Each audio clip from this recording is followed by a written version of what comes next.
Welcome to the Manders Mindset podcast. Here you'll find both monologue and interviews of entrepreneurs, coaches, healers, and a variety of other people, where your host Amanda Russo will discuss her own mindset and perspective and her guest mindset and perspective on the world around us. Manders and her guests will help explain to you how shifting your mindset will shift your life. Welcome to Manders Mindset, where we explore the power of shifting your mindset to shift your life. I'm your host, Amanda Russo. We are going to get into some topics we don't always talk about on Manders Mindset. And I am here today with Mallory Kiersten, and she is dedicated to helping recovering people pleasers and perfectionists reclaim their pleasure and fully express themselves. Through her guidance, her clients dive into profound self-love and acceptance, enabling them to create the most delicious, pleasure-filled lives imaginable. How awesome does that sound? She is a self-love and unstuck-yourself coach, which is so cool. She's a certified erotic blueprint coach, which I had never heard of before. And she's an accelerated evolution practitioner in training. She's also certified in the Sacred Money Archetypes framework and an emotional clearing practitioner of the spiral modality. She focuses on liberating clients from their limitations, helping them reclaim all parts of themselves, especially those aspects they've been ashamed of or have been told are too much. And she is just so much fun, and I am so freaking excited to chat with her. Thank you so much for joining me.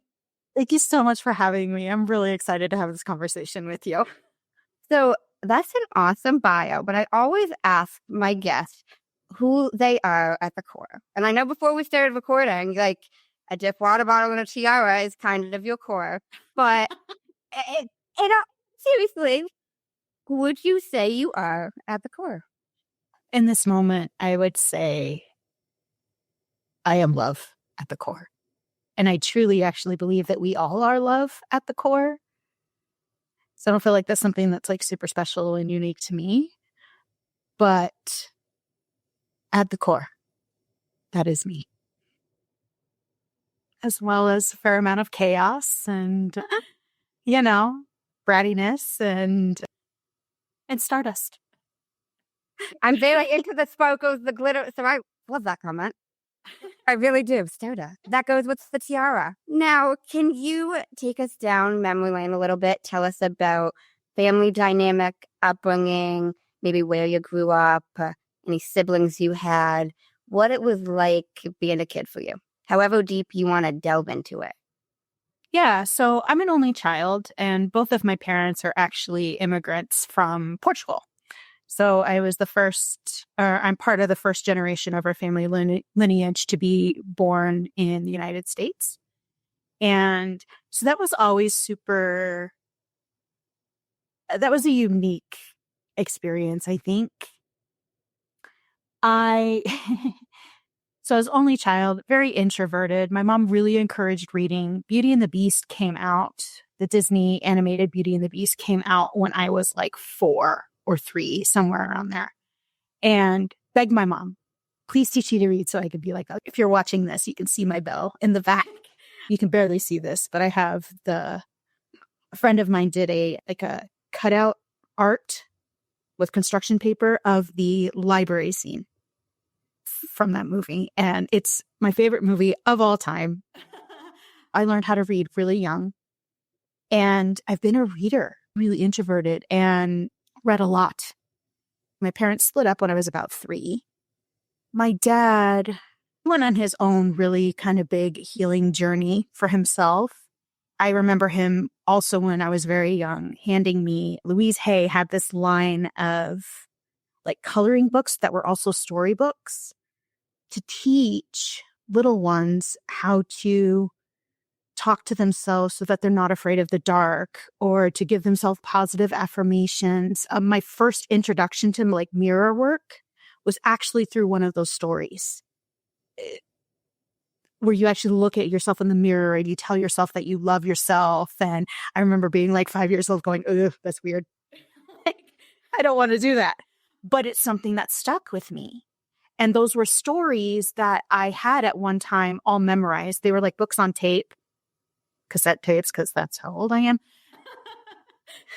And I listened to them so much. And I think that was kind of the point. You listen to them so much so that when I was maybe a little bit afraid of the dark or I was having trouble falling asleep, I would tell myself those stories.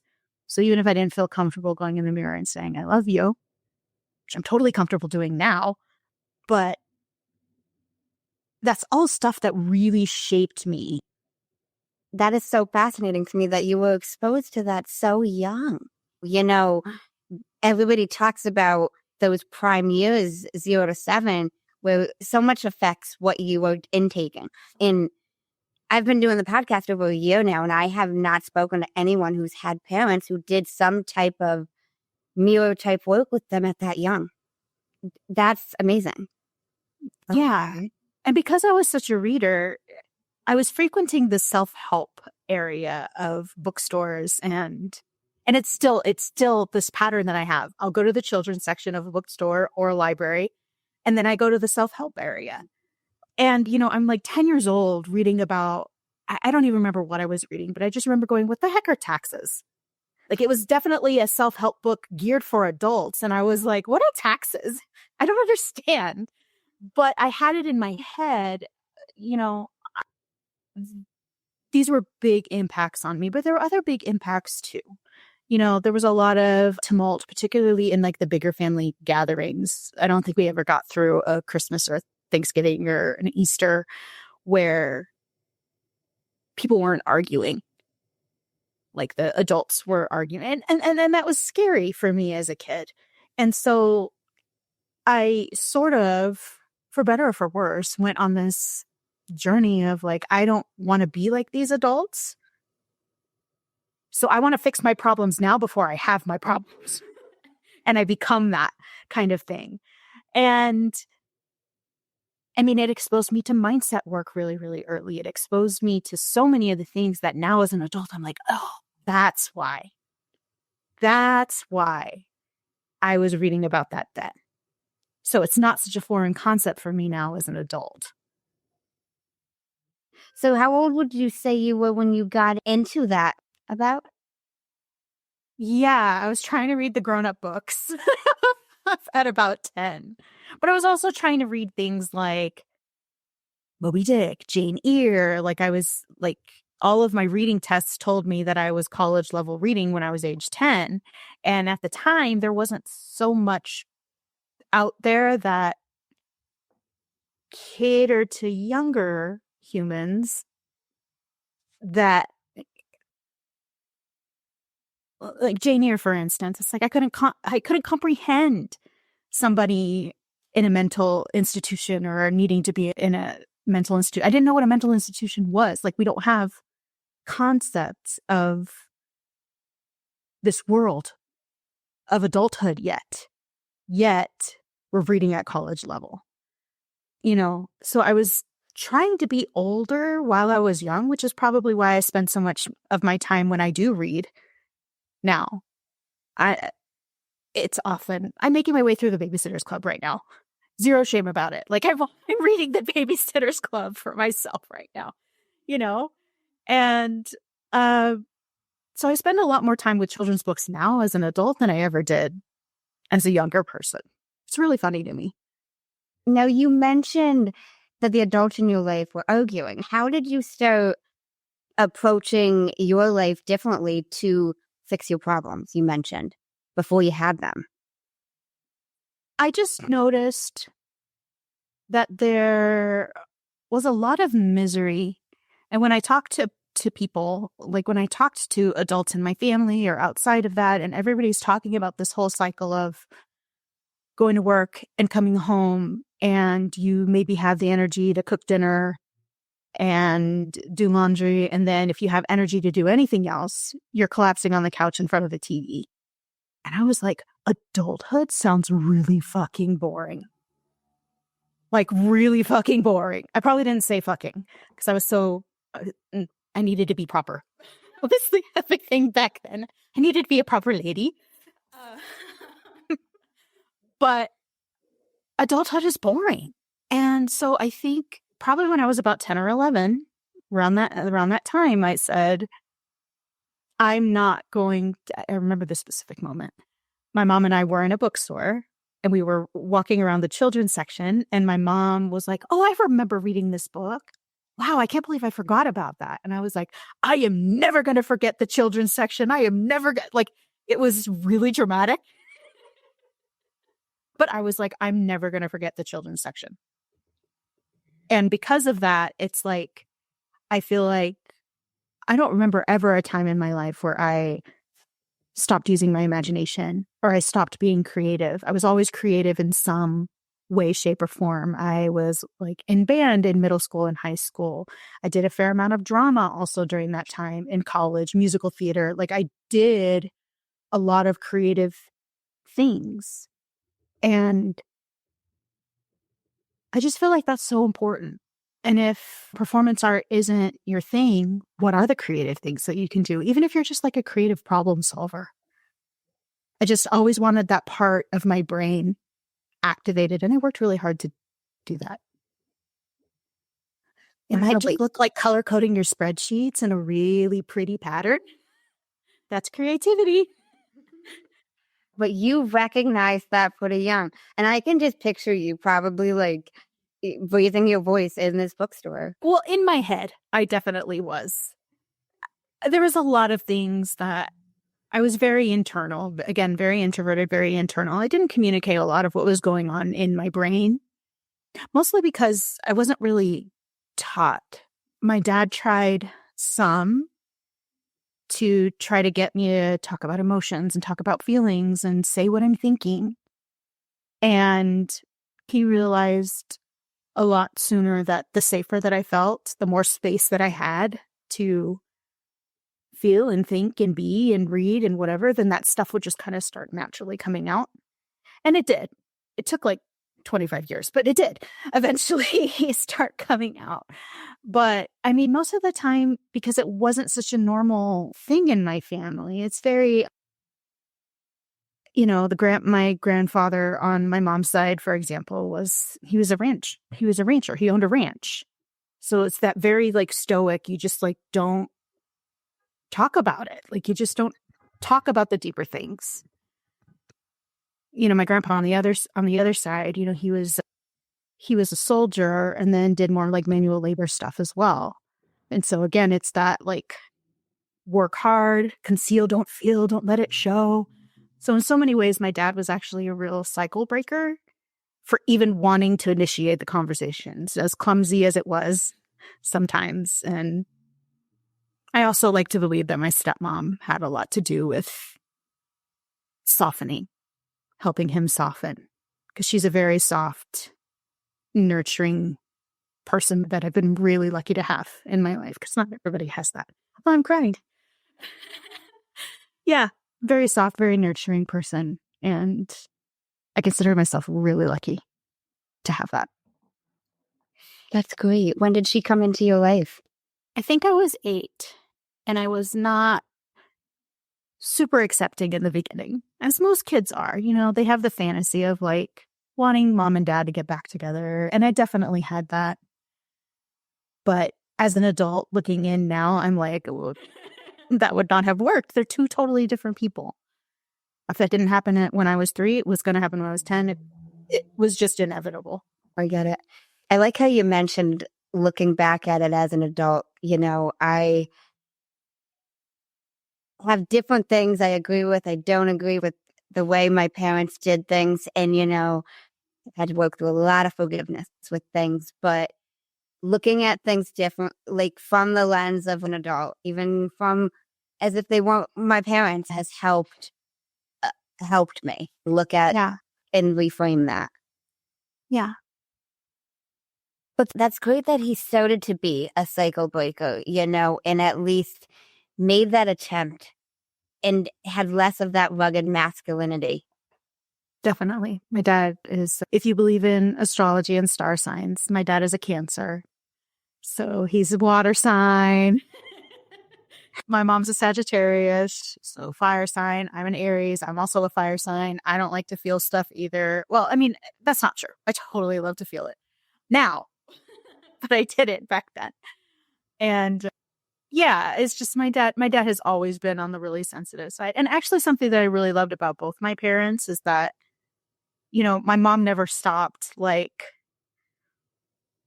she didn't actually play with Barbies, but she would like collect them. And that brought her so much joy and like American Girl dolls. Like, she still has that like childlike quality. And she loves changing their outfits for all of the different seasons. So like she gets so much joy out of that. And my dad, like, he collects his cars and he's got like he likes to collect trucks with like truck beds so he could put chocolates in them. So he just has like these little trucks all throughout the house with chocolate in them. So they both play in their own way. And I think that also impacted me in like how I play as an adult, for sure. That's beautiful. Keeping that childlike self alive. I love that. Have you ever heard of a skip it? Yes, I had one. Skip it. So, fact for you. And I've never said this on the podcast. It's super random, but it just made me think of it. I had one growing up and I loved that thing. And I was like having nostalgia a few years back, missing it. And I was talking to my mom and I was like, why'd you get rid of that? She's like, you don't need one of those, blah, blah, blah. I'm like, you know what? I'm going to find one. Well, I found the same exact one on eBay and I bought it. I spent $50 on a skip. It's probably about the same price it was then, because it was probably close to like $15-20 back then. So, hey, great deal. You got a great deal. And people are like, what is that helping you with? I'm into fitness and they're like, that's not really going to do anything. I'm not doing it for that. It's just a fun, playful thing. It doesn't have to have a purpose. As adults, we lose that and we're so goal-oriented and you have to do this and you have to check the boxes. And it's like, you know what? Maybe for 20 minutes, I just want to jump over this skip it thing. I don't know what it does. I might fall on my face because I'm not as coordinated when I was younger. But you know what? I'm having fun. And so this is my brat. And I'd be like, watch me get fit using my skip it. Watch me get really freaking fit. Because like, you're hopping around on one foot, essentially. That's quads, that's hamstrings, that's like all your big muscle groups, essentially. And you get to decide how deep of a squat you go into to get that jump. So watch me get fit with my skip it, people. On a more serious note, usually my response to those types of reaction is like, pleasure is the point. Enjoy. I love your Instagram handle, by the way. When I saw that, I was like, we are meant to connect. She's the joy goddess. Like, is there any other like synchronicity? Joy goddess. I was like, oh my God, I already feel joyful reading like the name. But like, exactly. It doesn't have to be whatever word you want to use, whether you want to call it pleasure, whether you want to call it joy. Like, if you're enjoying it, like, why does it have to have a specific purpose? Peace. It's not harming anybody. Yeah, exactly. I'm not hurting whatever your anybody. note is. Yeah, so I love that. Have you always embraced your pleasure? Absolutely not. I think, I don't think any of us is immune to the no pain, no gain. And there is some truth to that. Sometimes we have to make sacrifices for something that we want later. I had a pretty interesting relationship with food in my growing years. I've always been a little bit on the bigger side. And, for me, it's like embracing my pleasure now as like an adult.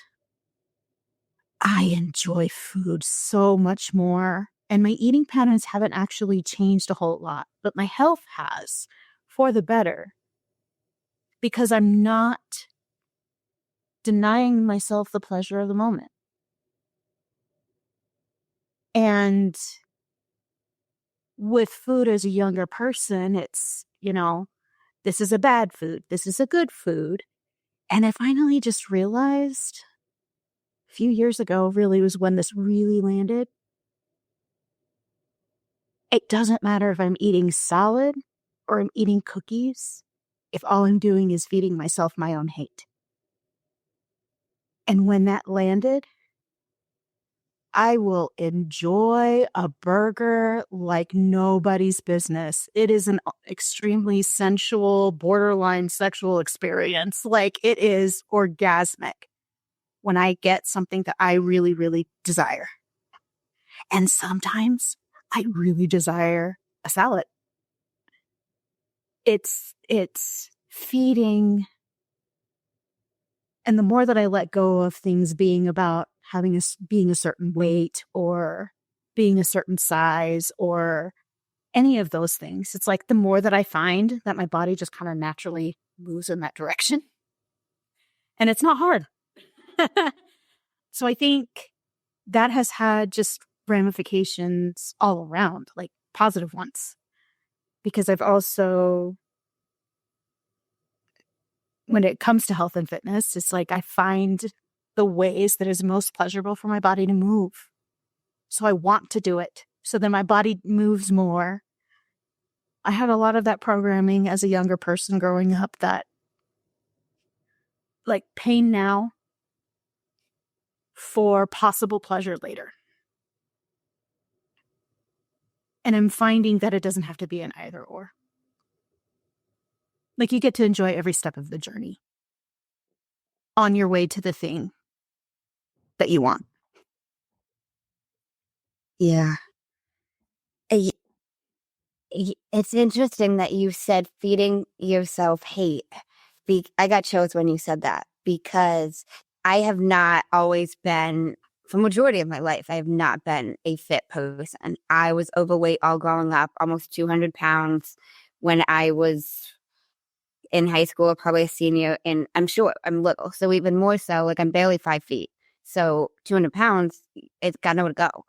And, I've gone through all the different things, all the different trials and tribulations with fitness. And I started losing weight. It was looking better, was feeling better, but it wasn't fully sticking, not everything. And it wasn't where I wanted to be. And it wasn't until I said something to a complete stranger and I was like, oh my God, this is what I'm internally saying to myself. I was at a get together and I didn't even know this woman. And I was like, fat kid in me just wants to eat these cookies.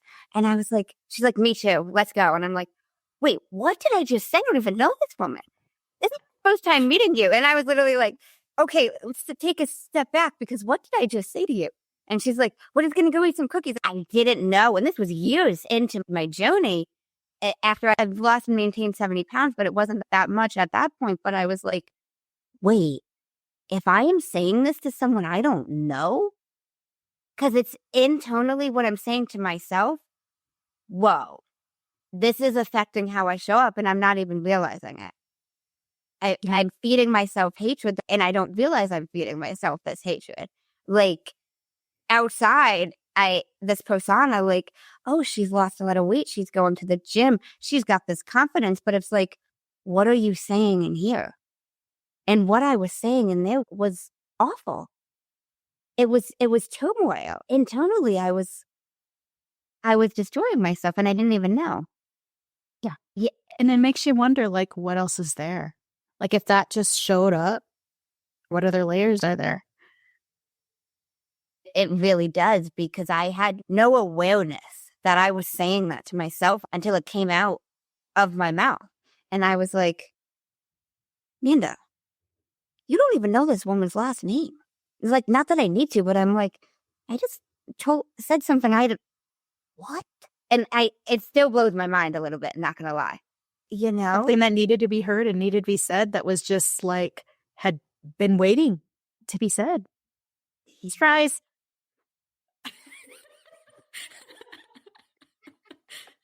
I don't mean to poke at it and make light of it. That's not what I'm trying to do. But it's just kind of like, oh, surprise. Like, And no, literally, it needed to come to the surface. You mentioned pain now for possible pleasure later. Can you elaborate on what you mean by that? yeah, absolutely. So, very, very goal-oriented family. And so it was like, I think for most of us, we get the advice from our parents of like, do your homework and then you can play video games, or you can go ride your bike, or whatever the hobby is, you know. And I think it's just, I took that so literally. And then when I took it into adulthood, after I graduated college and I started working, and it's like, oh, crap. The work is never done. Like, you can be done sort of with your work. And when I went into actual work places, like I was a teacher. So we do actually have the benefit of an ending of a school year.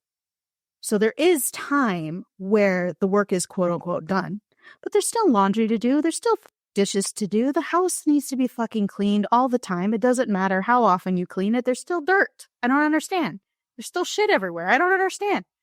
Or maybe that's just me because I'm ADHD. So I've got like piles of like, this is a to-do list pile. This is my craft pile. So I've got all that everywhere. But like, the work is never done. And so we have to kind of like, otherwise we're always going to be working and we're never going to be in pleasure. So we have to actually put our own boundaries into place around like, you know what? No, I'm done. And I think I always had it in my mind as a younger person that it's like, when you achieve the goal, that's when you're going to be happy. And I think a lot of us play that game. It's like, when I have my degree and I don't have to study so hard anymore, I'll be happy. When I reach this weight, I'll be happy. When I meet, you know, my future husband, wife, partner, polycule, I'll be happy. And we play that game. And it's like, there's so much that we miss out on when we could be enjoying every moment. That's true. You know, I love how you said the work's never done. It's so true. You know, like, there's always going to be something to do. You know, I'm a very clean and an organized person and enjoy cleaning, which I totally enjoy cleaning too. Just not when I'm already tired. Then I get cranky about it. I get that. But when you said that, it made me think of this really random comment that my mom had said to me years ago. I don't even know how or why this is still in my head. But we were on the phone and she's like, oh, what are you doing? It's like, oh, I just got done sweeping. And she was like, you know, I feel like you could find something every day that needs to be swept. It's even something as simple and as basic as that. You could find fucking something to sweep up. So like when you mentioned laundry, there was always, unless you do the laundry naked, it's always going to be something to wash. okay, I gotta say this. I never thought I'd say this on a podcast, but one of my ex-boyfriends and I would do laundry naked, and we would get everything washed. We would be walking around the house naked, stripping the beds, putting up. Yes, that is because just for a moment, everything is clean. Laundry hack. I've never said that out loud because I used to think, I was like who does this? Like we're just walking around butt ass naked. That's awesome. Why wouldn't you share that on a podcast with everybody? It was so funny because one night we were smoking weed and he came to this revelation and he's like, I figured out the solution. I was like, the solution to what? And he was like, to how to get ahead of the laundry. Because I had recently moved in and I was like, how are you going to get ahead of the laundry? And he's like, I'm going to wear nothing when I do it because then I will complete it. You can't complete something if you still have another thing to do. And I'm like, that is true. And then we started doing naked laundry. Okay. And how much fun was naked laundry? It was interesting. Mm-hmm. I do a lot of things, though, that people are like, oh, that's interesting. That make people bat their eyes. I have a theory about that. My theory about that is people who bat their eyes, there's a little teeny part of them, however small, that wishes they thought of it first. It's just a theory. Maybe somebody out there wants to do an official study. It's a hypothesis. We could test the hypothesis. That could be true. I think it could even tie into like, or somebody, why they don't feel comfortable enough to do whatever it is. To like let their guard down, to embrace the pleasure. You know what I mean? I want to backtrack a tad. I really liked how you mentioned as well about, well, waiting to be happy when we hit this goal, when we have this next big thing. And so many people say that, which I don't know if everybody realizes is how true it is. You know, I got my bachelor's in legal studies, and now I didn't get a job in a law office for longer than I would have liked. And I remember people talk about writing things as if it has already happened. And that's a way of manifestation, a way of to call in things. And I used to write down in my journal for every morning. I work in a law office, blah, blah, blah. It was vague. My first opportunity in a law office, I started working there part-time. And then it was in my head, once I'm in a law office Monday through Friday, that's it. So then I changed it. I was even more specific with what I was writing. And then fast forward, I finally got that probably about 2 years total time from post-graduation college to getting it. And then I enjoyed it and it was good. But I was like, And then you get there and it's like, oh, okay. This is what it's like to be a paralegal. Okay. Cool. I don't know that I... Cool, but not cool. Literally. So why do you think people then get there and don't have that sense of joy? Because the super secret that nobody tells us is that it's not usually the thing that we say that we want. What we want is, you know, in your case with the law office, it's like maybe you wanted, I have this beautiful sense of structure. My life feels organized because I know that I show up from this time to this time every single day. I have financial security. It's less about the law office and more about how we feel, how we think the thing is going to make us feel. So I have, you know, a friend who's like looking to buy a house right now. And I know some of her like standards for that around how big it is and that kind of thing. It's not about the bigness of the house. It's about how having the big house means that she can have all friends over all the time. And that makes her feel loved and abundant and whatever her feelings are about that. She feels joyful being able to have all of her friends in this big house. But it's not about the big house. She probably could be like also really happy in an apartment that has lots of seats so that she still can have, you know, like, that's actually a bad example. Maybe you should edit that part out. But my point is that it's not about the thing. It's about what the thing represents and how we think it's going to make us feel. So my example is like, I really desire a new car. I'm not being super specific about it. Maybe I could be more specific about it. But what I want from that car is a feeling of peace as I'm driving on the road, because I know everything is in really great working order and I feel safe. And I know this car is going to get me from point A to point B. I have that security about it. And it just drives so smooth. And it makes the commute to wherever I'm going that much more pleasurable because it's just smooth and awesome. But I haven't said anything about like what type of car I want because it's not actually about that. It's about how I want to feel when I'm driving it. That makes a lot of sense. I get what you're saying there. I gotta say, I'm really, really glad I've gotten better at shutting up and interrupting the guest less, because I really thought you were going to say it's about the journey, and that's not what you said. It's about how you want to feel. And the journey was awesome too. Everybody and their mother says it's not about the destination, it's about the journey. Like, I'm big into quotes, and that's something I've heard so often in many areas of life, which I understand it is about the journey as well, but I really like how you mentioned the feeling, because it's not just the journey. You could have this feeling doing multiple different things, whether if it's fitness, doing multiple different fitness activities, whether it's like sex and have different types of sex could give you this, you know what I'm saying? But be different. And even with the car, like you could have that smooth feeling, safe feeling with two different completely vehicles, And I could totally have that feeling with the vehicle that I have now.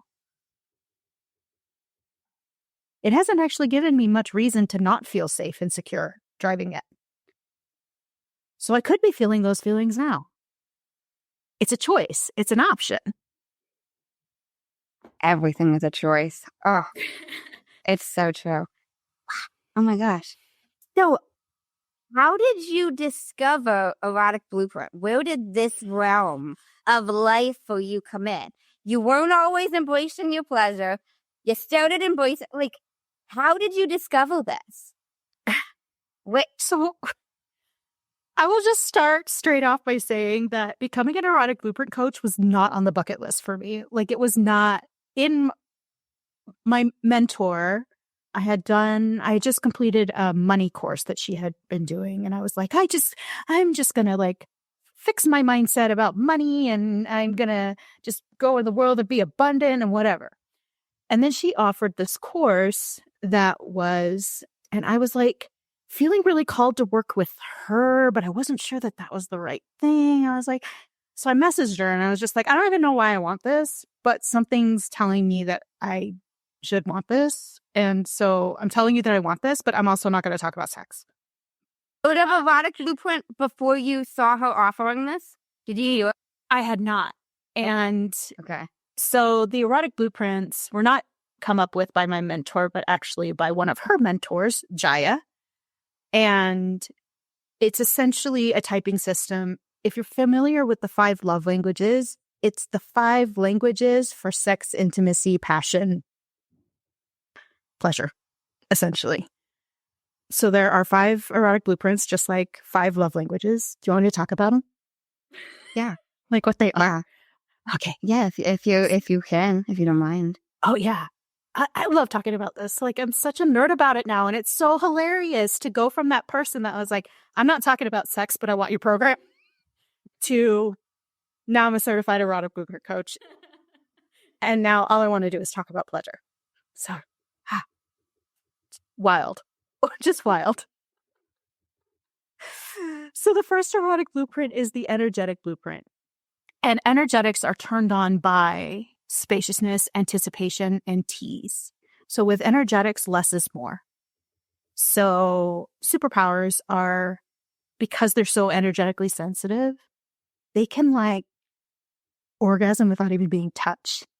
They can like make eye contact with their partner from across the room and just go into ecstasy. It's pretty cool.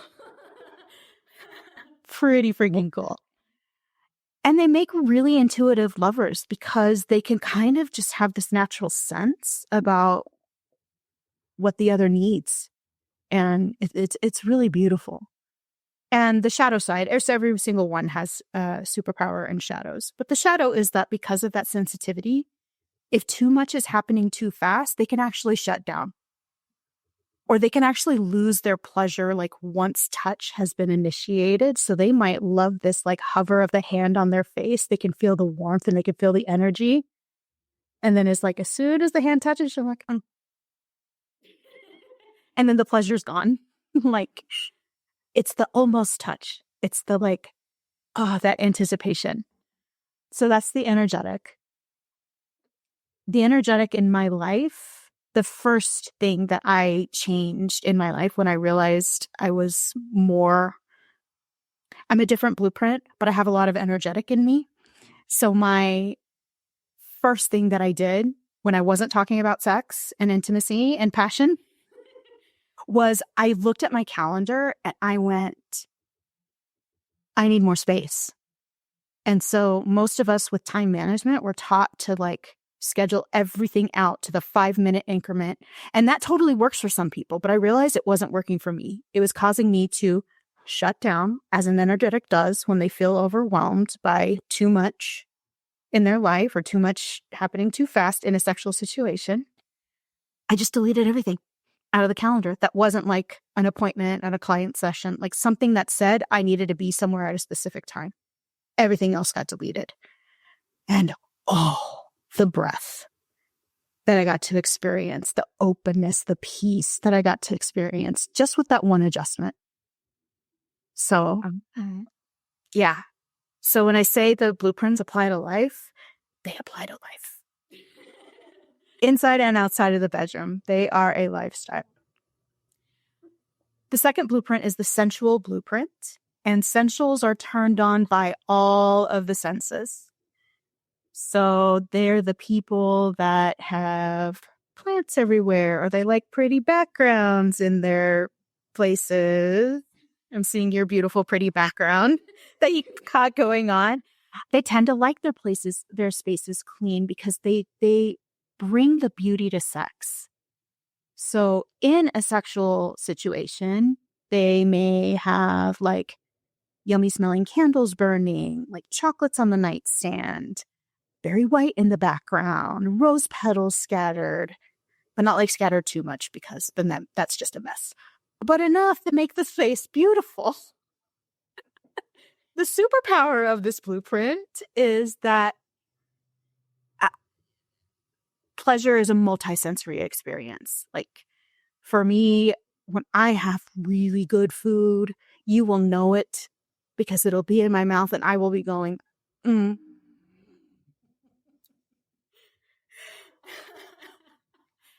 If you've ever had like really good food and you've had a mouthgasm, you may be a sensual blueprint. The shadow side is that sensuals can get really in their head. So sort of like that example that I had about the rose petals, but oh my gosh, if it's too many rose petals, then it's a mess.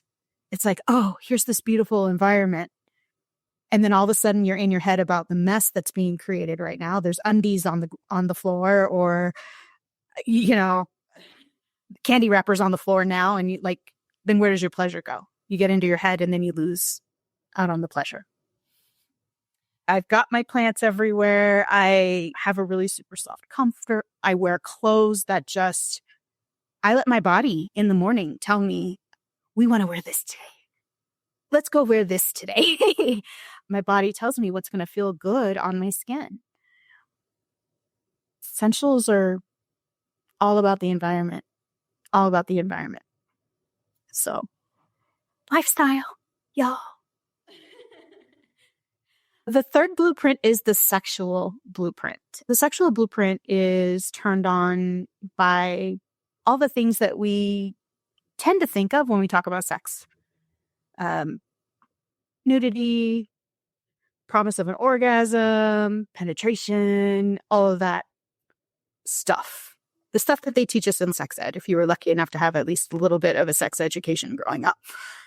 The nuts and bolts.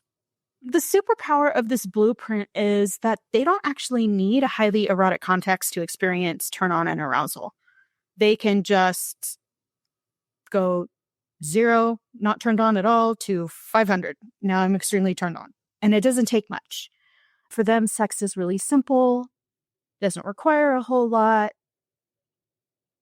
I personally believe that because of that simplicity, there's more of a playful, lighter, or there can be a more playful, lighter energy to this blueprint.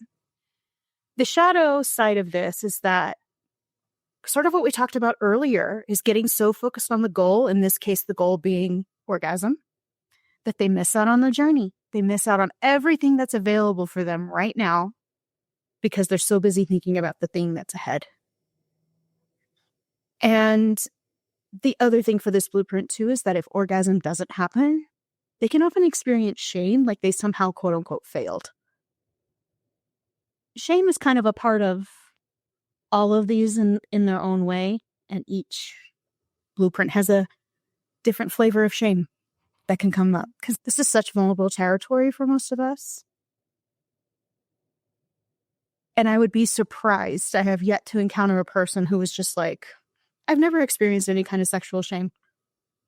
We all have been in one way or another. So that's the sexual blueprint. The kinky blueprint is turned on by what is taboo for you.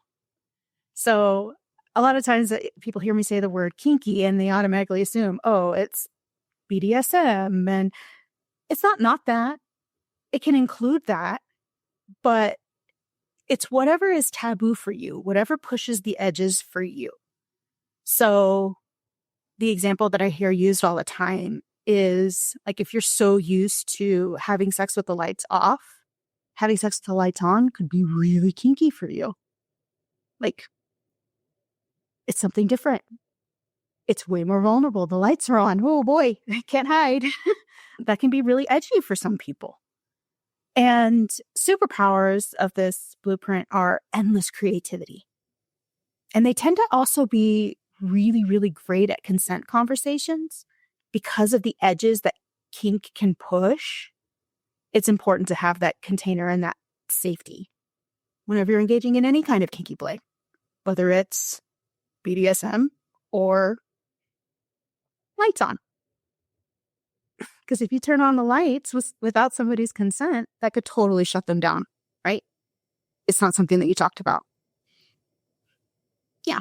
Anyway, shadows are... Kinkies can kind of get, while they have this capacity for like endless creativity, they also can get into a rut. They find something, a fetish or a pathway that quote unquote works, and then they get stuck in needing that every single time. And then shame for this blueprint shows up in, depending on what the desire is, like, this is really edge pushing. This is a really edge pushing blueprint. And so shame, depending on what the desire or if there's a fetish, whatever that desire may be. So kinky blueprint out in the wild, for me, looks an awful lot like, how can I safely disrupt the rules? How can I safely push the edges? And I'm emphasizing safely, because for me, it can be just as little as, I was all throughout my life, I always followed the rules and I always did everything I was supposed to. So you'll catch me going in the outdoor at the grocery store almost all of the time. Because the door says out, I am going in. I'm going to break this rule. I'm going to be rebellious. So, it's so silly. And yet it's just a way that I embrace my kinky in my life. Another thing is the fact that I'm even an erotic blueprint coach, especially considering I was a school teacher before. I had all these like really quote unquote proper things growing up that now this is part of how I make my living is through erotic blueprints. And I'm like, wow, this feels like a pretty big rebellion to me. My existence is a kinky existence. I feel rebellious just existing. I didn't talk about sexual out in the wild because we kind of talked a lot about that actually earlier on in our conversation about the goal-oriented and missing out on things. And that's the sexual blueprint being lived by most of us, not realizing. So, anywho. The last one is the Shapeshifter blueprint. So if you've been kind of all throughout going like, oh, that might be me. Oh, that might be me. Oh, that might be me. You may be a shapeshifter, because shapeshifters not only want all of the other blueprints to be addressed, but they actually need it to feel fully fulfilled. And so superpowers for a shapeshifter is that they are well versed in all of the blueprints. That's just something that comes naturally to them because they need it all for themselves to feel fully fed. And the shadow side of that, though, is that they can resort to people pleasing in the bedroom. So if, their partner is primarily sensual, they have the ability to shape shift to being a sensual to please the partner, but then it's sort of the equivalent of you can like burgers, but if you had burgers every single day for every meal, you'd kind of get sick of it. And that's a challenge for the shapeshifter, is they like all the sensual things or they like all the energetic things, but if it's not mixed with the others, they end up feeling starved. We call that feeling starved for more. So, and that's actually another shadow of the shapeshifter, because the way that shame can show up for a shapeshifter is in this feeling like they're too much, like they're demanding too much of their partner because they desire all of it. Okay. I threw a lot of information at you. Are you breathing? Yeah. Okay, great. Would you say people can change their erotic blueprint, or it can change? Not like they purposely change it, but would you say experiences, lifetime, whatever could change these? Oh, absolutely. When I first started the work, I took the erotic blueprint quiz, and it was telling me that I was primarily kinky, which I've shared with you kind of like how my kinky sort of shows up in my life. But as I've done the work and I've really, sensual was my lowest, if you can believe it, with how much I've talked about food on this podcast. Like, how could I not have more sensual in my blueprint? But that was the one it was telling me I had the least access to. And as we do the work and as we experiment, like, that can totally shift. I went from more of a kinky sexual into more of an energetic sensual shapeshifter. I mean, I am a shapeshifter, but it's like I tend to lean more toward energetic sensual.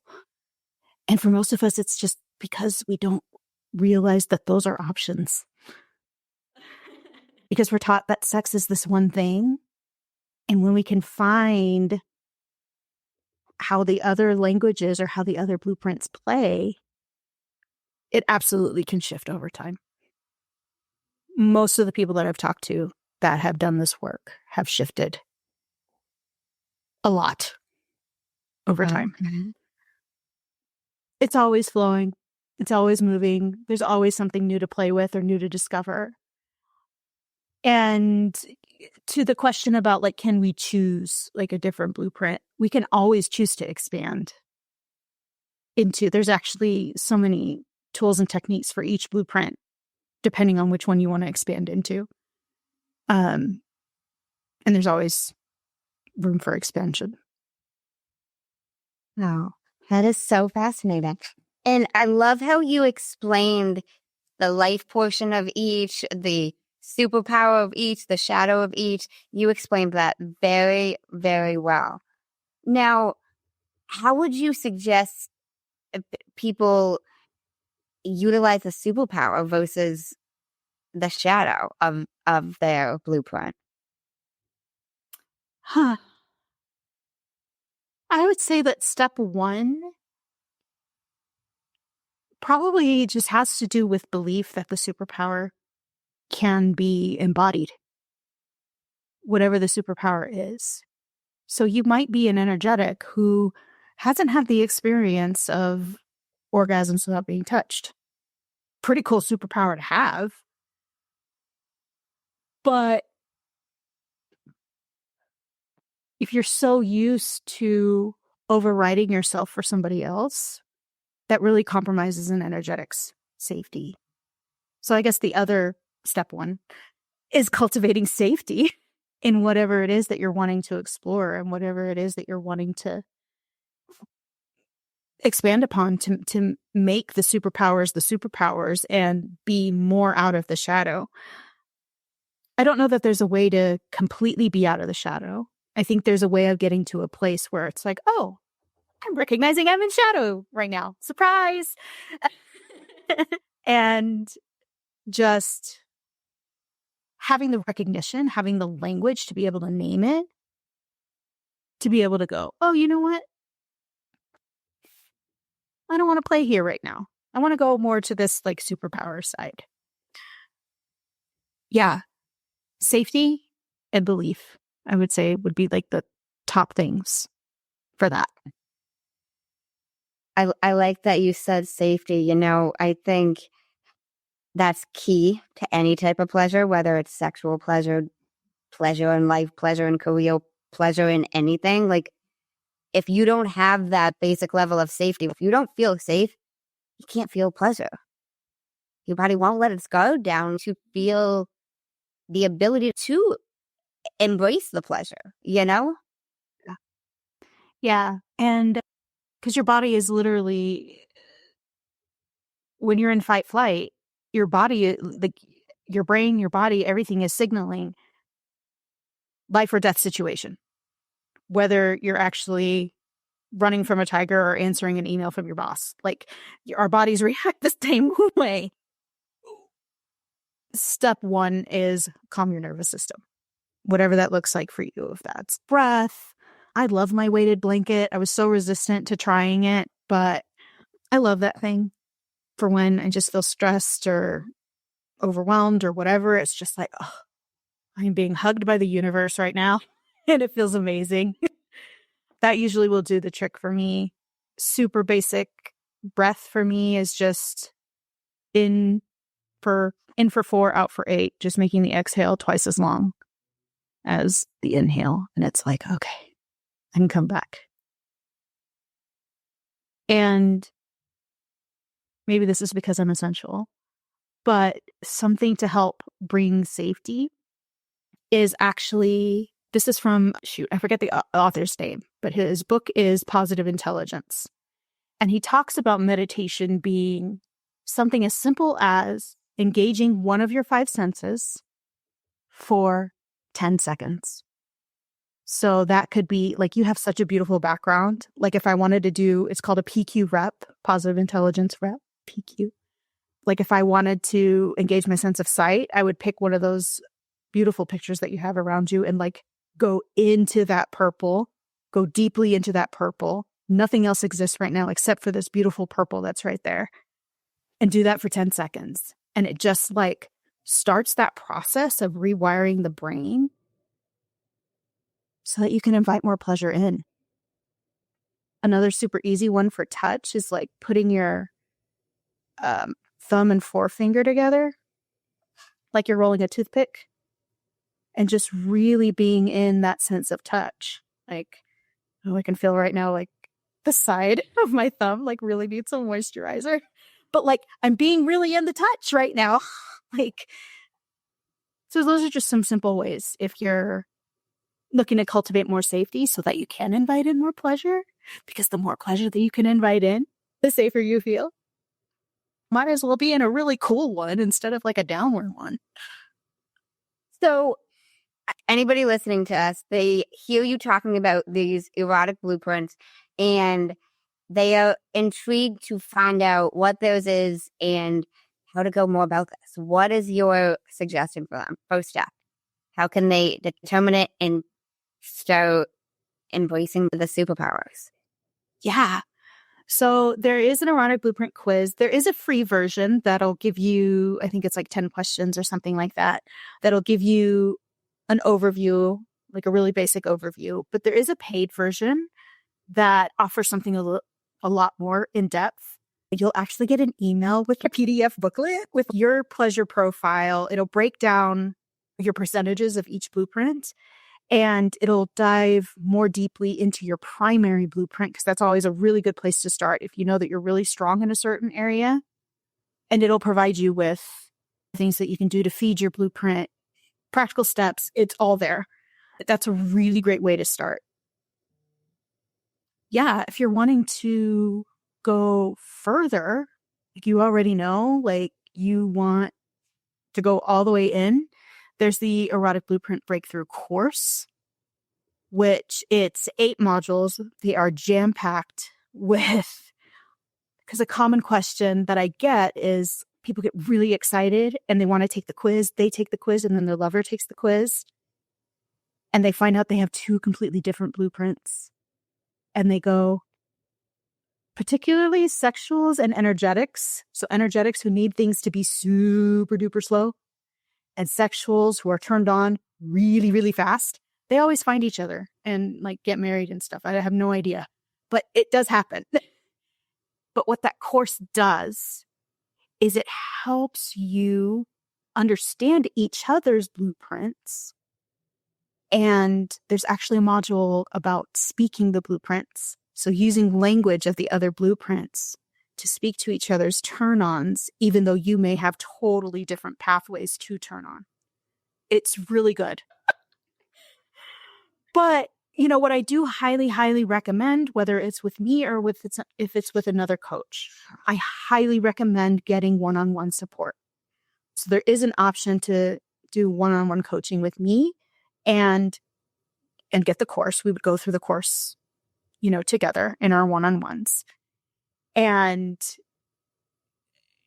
stuff will come up and you likely will need somebody to talk to about the things that are coming up. So you could do the course on its own. Highly, highly recommend having a coach to be with you so that you, number one, complete the course. Completion rate goes through the roof usually when there's one-on-one support, but also just so you have somebody there.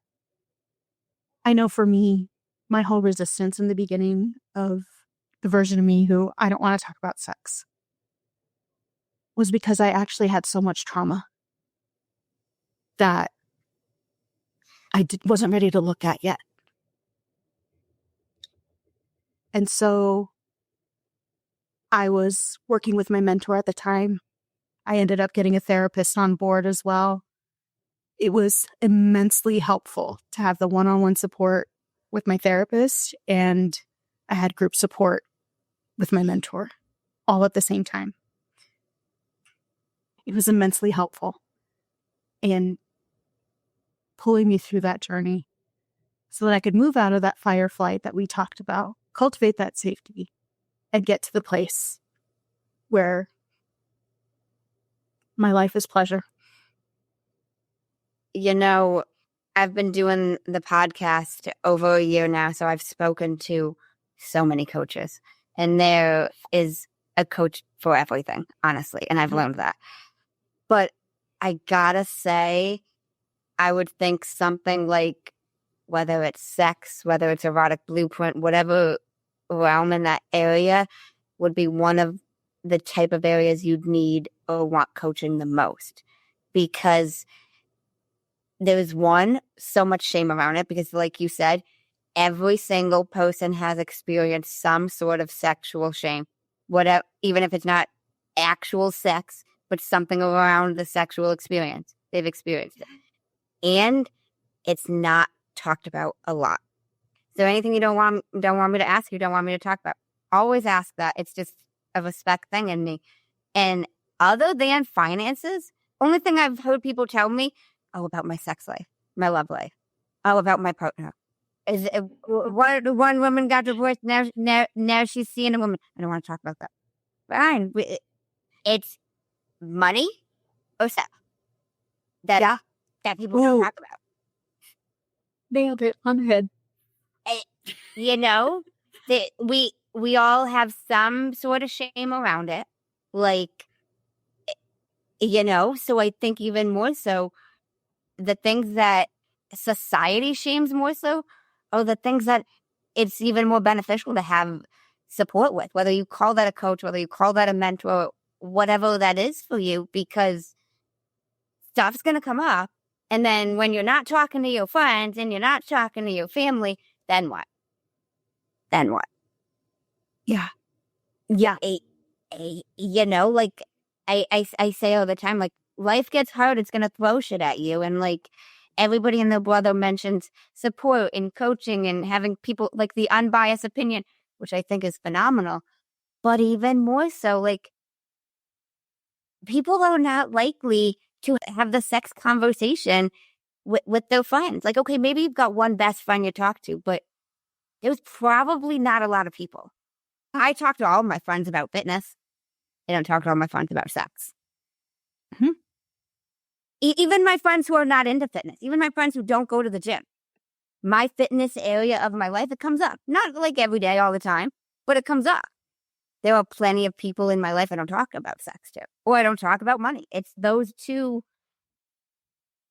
Can I share a super secret? It took sex for every single one of us to be here.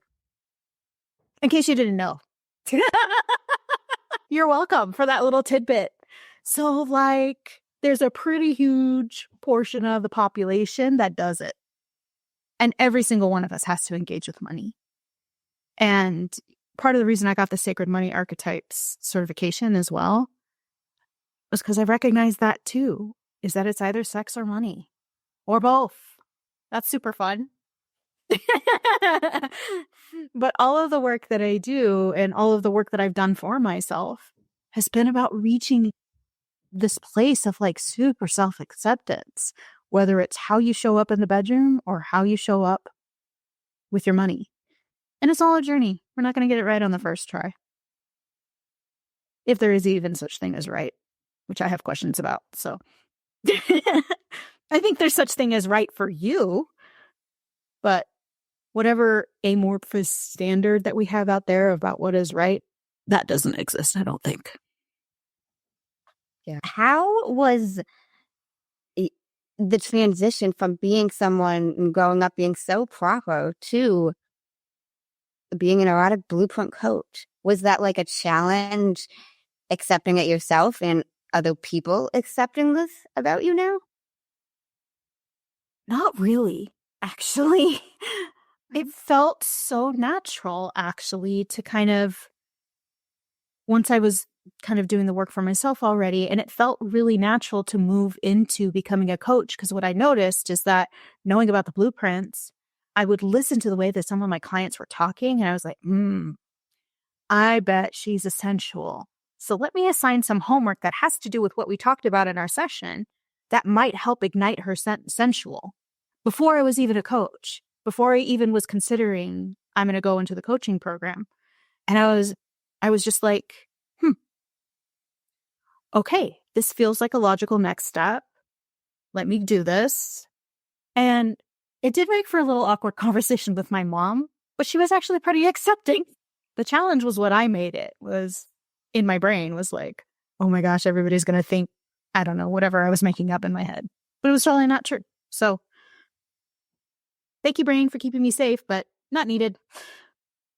That's amazing, though. I wasn't sure if you would have struggled a little bit with like the people-pleasing tendency and remaining quote-unquote proper. That's great, though, that you didn't.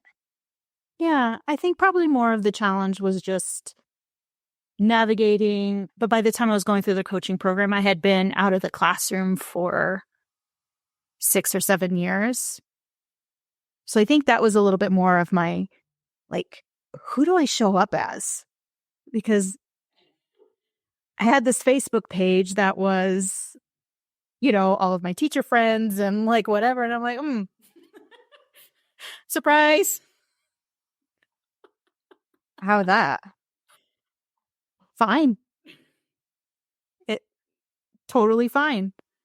And I think that was a little bit more of the challenge, was making that transition from like school teacher to, I went copywriter for a little bit, just as I was getting my land legs in the coaching industry. Yeah. And then it went from there. Yeah, because that's a shift. What ages did you teach? I taught middle school, 8th grade. I actually thoroughly enjoyed it. I'm sure you did. I'm just also thinking of, even you've got these like middle schoolers going through puberty and that time frame. Okay. It's really interesting. It was my favorite time in my life growing up, actually, was middle school. I know that's the face I usually get, but here's why. Because that was a time where it was like, I got to try everything. I got to do everything. I got to be in band. I got to be in winter percussion. I got to play volleyball for a season. I got to be in drama. I got to do it all. And then it's like, once you get into high school, you have to start kind of making choices, because you can't be missing volleyball practice all the time to go to band practice, and vice versa. And everything's all overlapped at the same time. So I loved middle school personally. So to me, it was a no-brainer to be a middle school teacher. they're just fascinating at that age because it's like they want, they're kind of teenagers, but there's still enough little kid in them that they like still kind of want your approval and they want their gold stars, but they don't want anybody to know that they want their gold stars, but they totally want their gold stars. You know what I mean? Like, it's just fun. I don't think I ever fully grew up out of middle school, to be perfectly honest. That's an interesting comparison you had between middle school and high school because you could do all the things in middle school versus you couldn't in high school. And it's only interesting to me because I had almost the opposite experience because, Oh, interesting. yeah, my middle school was a private Catholic school. I started going there in preschool mainly because it was the only school that was open longer days and my mom worked and she didn't have anybody to get me at 11 a.m. So I was there preschool till 8th grade. But the only extracurricular was basketball. The town that we were in was a different town than I lived in. And I did not want to play with the kids from the town I lived in because I didn't know that. I was like, I ain't playing with them. I wanted to play for even the public school of where I was. And they're like, we went and tried to sign me up. They're like, you can't do that. So I went to high school and I was doing everything. If I could do it, I was doing it. And my mom was so mad. She's a saint, but like they had indoor lacrosse to help you prep for the lacrosse season. Well, I was going to do this. We buy all the stuff, spent $200 on lacrosse gear. It was great. I didn't play lacrosse come the regular season. Then I played softball because I was trying everything. My mom was like, Amanda, you're not even playing. So I never was on the actual lacrosse team because it was like pre-indoor lacrosse. Like it wasn't actual. Yeah. Yeah. But I did everything. Yearbook It was like club, the drama training. club. Like, yeah. Yes. But yes, I did almost everything. And each year I switched. One fall, I did cheerleading. One fall, I did volleyball. I would always switch. One year they had dare ball, which was like basketball, but it was a little less serious. Did that one year. I did it all. How fun. I ran for treasure. They didn't award me treasure. And now my high school class kind of sucks. So I'm taking matters into my own hands and I'm planning a 10-year reunion. Fun. For you. I will say I have one thing that I wish I would have tried in middle school, and I may have continued it into high school. I'm not sure, but I do wish I would have tried cheer. Tried it my first semester in college, but I was a music major. I ended up having to quit because all the basketball games that we were supposed to be cheering at were on the same nights as concerts for wind ensemble. So I had to make the choice again. Hated it, but I wouldn't trade all that learning that I did, and being able to throw another human up in the air is pretty cool. No, it is. So I've asked a lot of guests this, not all the guests, but have you ever experienced a big aha moment where something shifted and you were like, oh, okay. Ooh, yeah. I mean, there've been so many, and I can't remember what was going on in that session with my mentor that led to this point, but I had this moment of like, wow, this person that I thought I was supposed to be, it's not who I want to be, number one, and it's essentially everybody else putting their shit on me. None of that is mine. And oh my gosh, I actually really love the person who's here. The person who actually is here. That is me. And when I had that big aha moment, that shifted everything. Because now everything is this playful new discovery. I feel like I'm back in middle school where it's like I'm getting to just try all these different things, and maybe I like this, or maybe all these things that I thought I didn't like. Maybe they actually are a part of me. And it's created this real play with how I go about life, because everything just feels like play. I gave myself the space yesterday to just walk around a craft store. I went up and down every single aisle just to see if anything spoke to me. And I walked out with some Hello Kitty charms that I think I'm going to turn into earrings. But I got a little confused about what else I needed to buy in order to make earrings happen. But I got the charms. And I got a little crochet kit where I can make little crochet animals. And I was like, because I was never the artistic in that way, not visual art kid of my cousins. But both of the girl cousins, I have one on my dad's side and one on my mom's side. They have always been super crafty and artistic. And so I grew up with the story of, that's not me. Well, this is an area of quote unquote, that's not me, that I'm getting to explore for myself right now. Maybe I actually am pretty crafty and I just didn't know. And I shut myself down. I love all of that. Wow. That's amazing. Let's talk about money. Well, we talked about sex. Let's talk about money. I am so down for that. And we can dive more into that certification you got, because I would love to, but also we have already been chatting for an hour and a half. And I know that it was. Yeah. Surprise. And he was the one guest I forgot to even say before him, do you got a time limit? I'm getting hungry. So we've got about 10 minutes before I turn into a monster. No. Have you heard of a man named Jay Shetty? Yes.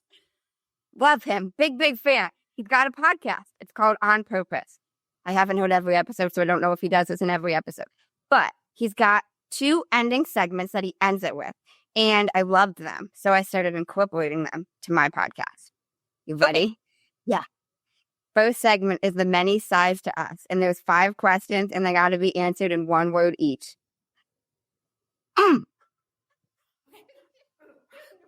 We laugh after like a... Okay. The many sides to us. What is 1 word someone who was meeting you for the first time would use to describe you as? Playful. What is 1 word that someone who knows you extremely well would use to describe you as? Weird. What is 1 word you'd use to describe yourself? Silly. What is 1 word that if someone didn't like you or agree with your mindset would use to describe you as? Immature. What is 1 word you're trying to embody right now? Luxury. The second segment is the final 5, and these can be answered in up to a sentence.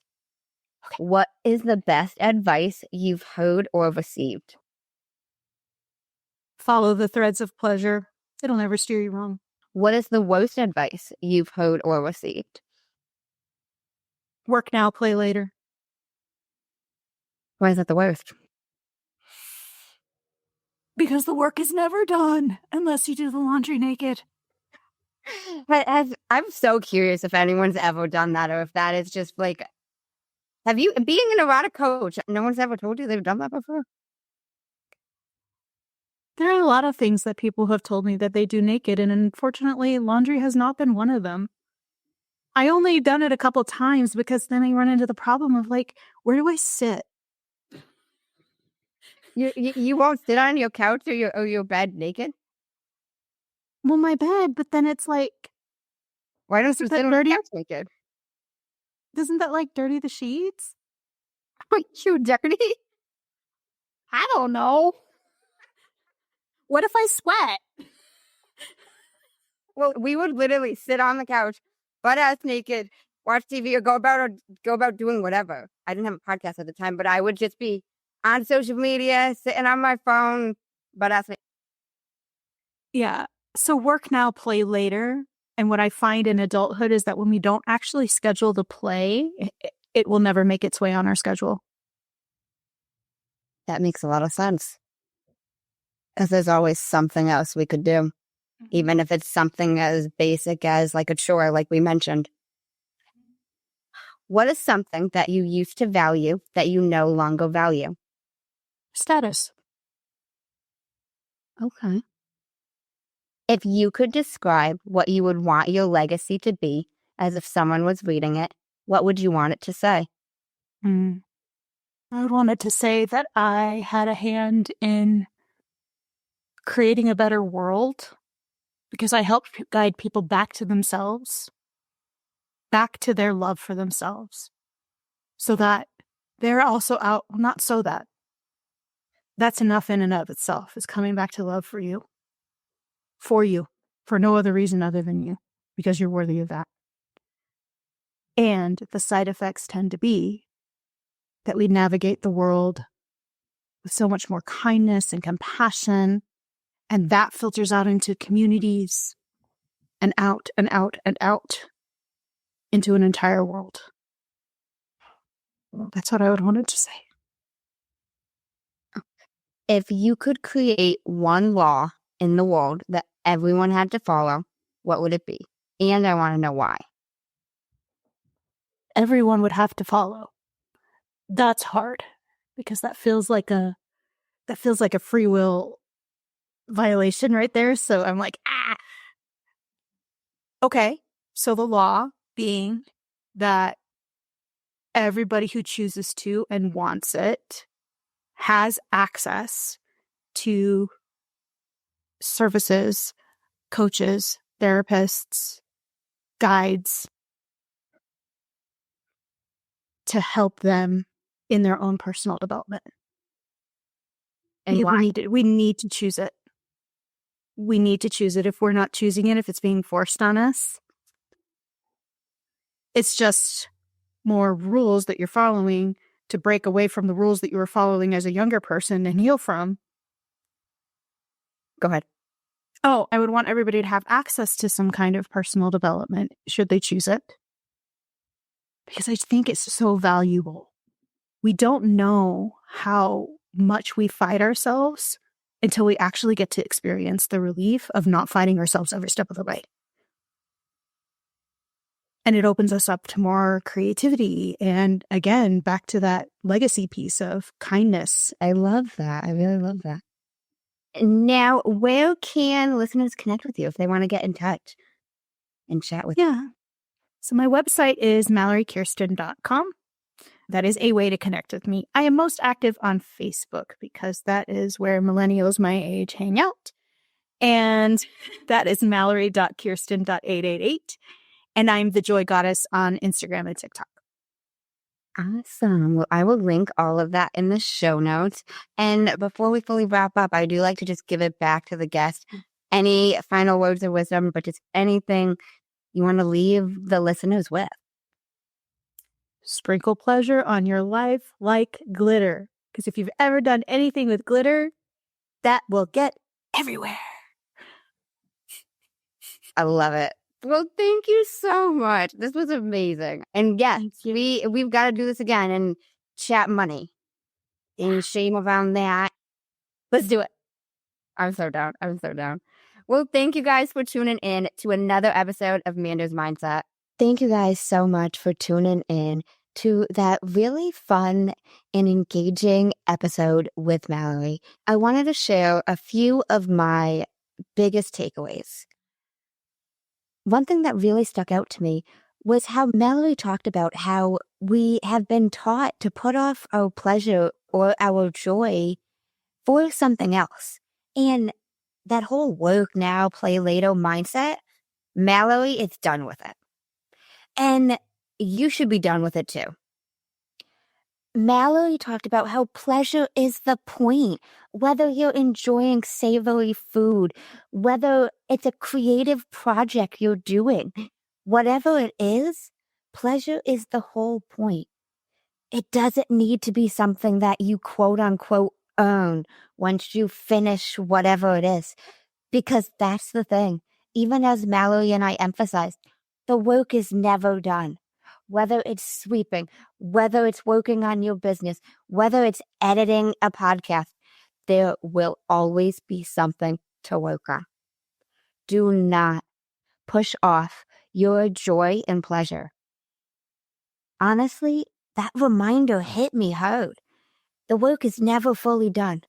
So why wait to enjoy life? You'll be waiting forever. Mallory also introduced me to the concept of erotic blueprints. You can also find the link in the show notes to take the quiz to find out your own erotic blueprint.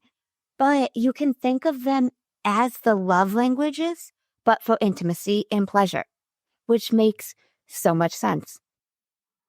And it's not just about sex or sexual desires. It's about understanding yourself at the core and what lights you up inside and outside of the bedroom.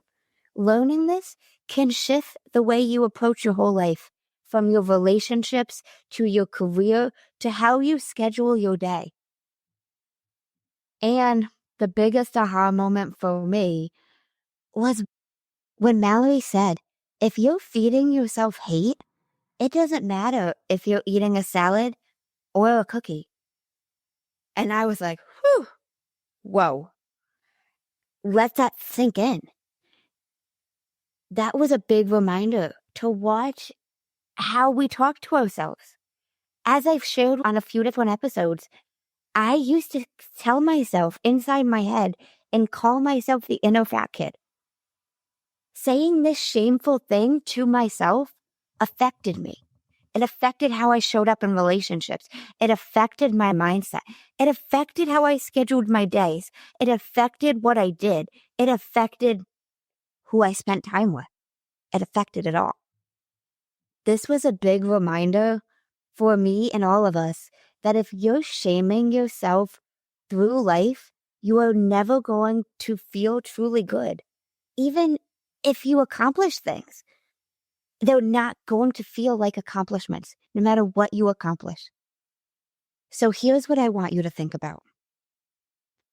Where can you add more joy into your life right now? What's one thing you can do just because it feels good? Start there. I hope this episode helped you rethink how you approach not only pleasure, but everything in your life. And if you're ready to take the erotic blueprint quiz and find out your erotic blueprint, that is in the show notes. You can also connect with Mallory on her website or on social media. Her information is in the show notes as well.